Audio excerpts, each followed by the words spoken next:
think I just sense an overall sort of trepidation towards vulnerability with you, Anna. And I don't know if I'm on the right track here, but I think that I still think that there's some part of you that's really guarded. And I don't know if that's because something happened in your past or maybe in family history or anything like that. But I do sense that you've got kind of these walls up.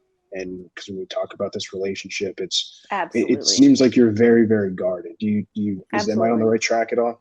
Yeah, no, 100%. I've been fucked over by, men that I dated when I was younger, and I was, shown things from somebody that I trusted, and you Can you know, explain what you mean by fucked over? oh, uh, it had to do a lot with physical abuse, emotional abuse, mental abuse, um, being forced to get an abortion that I didn't want to get, um, things like that.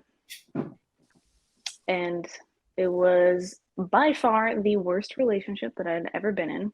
And I How long were told you in it for? myself 3 years, Why did you three stay in and a it for half. 3 years if it wasn't good? Oh, because I loved him.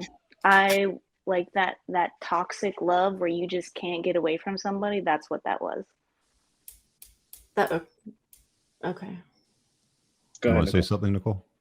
I mean, I think I don't like the term toxic love because that's like what you just described is not love, obviously, right? So I get uncomfortable with this toxic love going back to someone over and over. That's not love. It's like, it's trauma and it's brokenness and it's a lack of self-worth and it's immaturity and it's all of these things.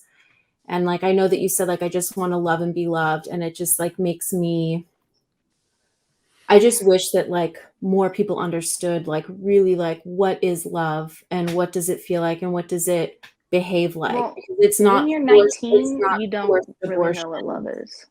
Yeah. At 19, you don't really know what love is. At least I didn't. And Did so you get any guidance or that's any advice from family, from your mom, I from was your going to dad, or ask, where anything the like that? parents? Like, what did your parents say about that? me. Yeah, at that Oh, time. I didn't tell my parents about the thick of it until years after. I Mm. think I just recently told my dad, like recently as in this year, told my dad about the whole abortion thing. But Was this guy a lot and older than you? What was the age gap there? he was like a year older than me, so Oh, okay. not that much older. Alpha male, beta male, like where would you put him on the spectrum there? He was, remember me saying earlier, the church guy, the boyfriend I had that would make me go to church, that's him. I don't know if I would call him, to me that's not what an alpha looks like. But yeah, I don't know. He's married now, has two kids with his wife and one with somebody else, and he's still trying to fuck other people while he's married, but not my business. Hmm. How was that sort of affected? I mean, you were 19 and you said 3 years and you're, late 20s now. What has it kind of been since that as far as your dating? I mean, have you just completely stayed away from it and done your Oh own thing no, or?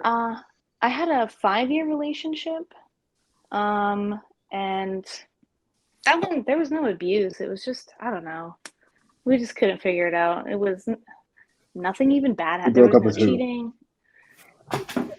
We went back and forth. He broke up with me sometimes because he didn't know how to communicate and he would just end a relationship instead of talk about a problem. So that was always his way out. And then he would come back, a day or two, a week later and be like, oh, please. So, So you got a little bit of baggage, eh? Like, would you say? yep. How do you reconcile that? Like, how do you deal with that? What advice do the women on Uh, the panel have, for Anna on that?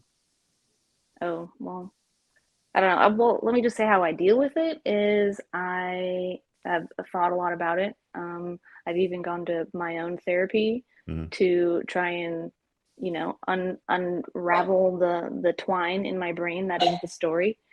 And sorry, my dog is barking. Um, but I don't know. I try to make sense of it. I try and realize that, it's not all my fault as much as, when you break up with somebody, they love to blame the other person the most. Mm-hmm. And I'm only responsible for my own actions and not what somebody else did or said. It's it's difficult because I hear the stories you're telling, and it sounds a lot like an alpha widow. I don't know if you've heard this term before. Nope. Has anybody else on the panel heard it before? I've heard it, but I'm not familiar with what it means. It's basically where you hold like a place in your life, in your heart, in your head for a guy or guys in your past that you pine for, that you wanted to work at, that you wanted to be something that fall apart, that let you down, right? And that's the baggage that you're basically like, talking about right now. Like this is one of the reasons why you hear guys like Andrew Tate say, I don't want to deal with older women, because they have baggage, and younger women have less baggage because they have less of, he hurt me, he did this to me, he abused me, he forced me to do whatever. That's why you hear those sound bites and those pieces of advice. So when you get alpha widowed, I think women have a lot of difficulty sort of moving past that, right? And that's tough for guys too, because I mean, now with Anna, like she's this tough, independent girl that wouldn't want to surrender, that has done something impactful with her life, and is looking for something. Doesn't know what that is, but is looking for something. So it puts you in a place of like, holy shit, like, and we're all doing this live on a talk show on the internet. Right? What advice do the other gals have for? Yeah, please. I guess if I can go, kind of like a tiny bit of backstory. I think in my late teens and early 20s, I was like super liberal feminist. In college, everything. It was actually a very weird time in my life, and I think just kind of realizing like how it just kept not working. Like, you date somebody and it was just a mess, and you'd be like, why is this always such a mess? Or why am I constantly getting myself into situations where it's like somebody is abusive or an alcoholic or whatever it might be. So I think kind of reevaluating like the type of life you're living, and I'm not like trying to put down like your choices or whatever you're doing in your life, of course, but I think just taking a hard look at like what you're doing, what you're putting out there in the world, and just kind of seeing like, it's not working. So maybe it's time to reevaluate and see like, I do want a family. So like, how do I get there? And if it's not what you're doing right now, maybe it's time to like look at another way. It's like the whole sound bites that I usually give to guys when they're like, well, how do I get past this? And she cheated on me, and she violated my trust, and she betrayed me, and all this sort of stuff. And it's like, you kind of have to surrender. You have to surrender to a reality that exists.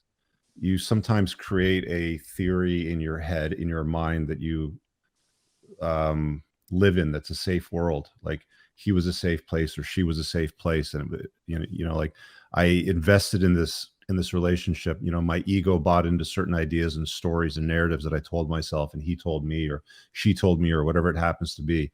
And then you come to the realization that one day it's like, like this is part of the unplugging process that I talk to guys about. Like this is why my book is called The Unplugged Alpha, is you have to unplug from a lot of bullshit in life that you've been sold, that doesn't necessarily serve your future vision, where you want to go in your life and what is it you're doing.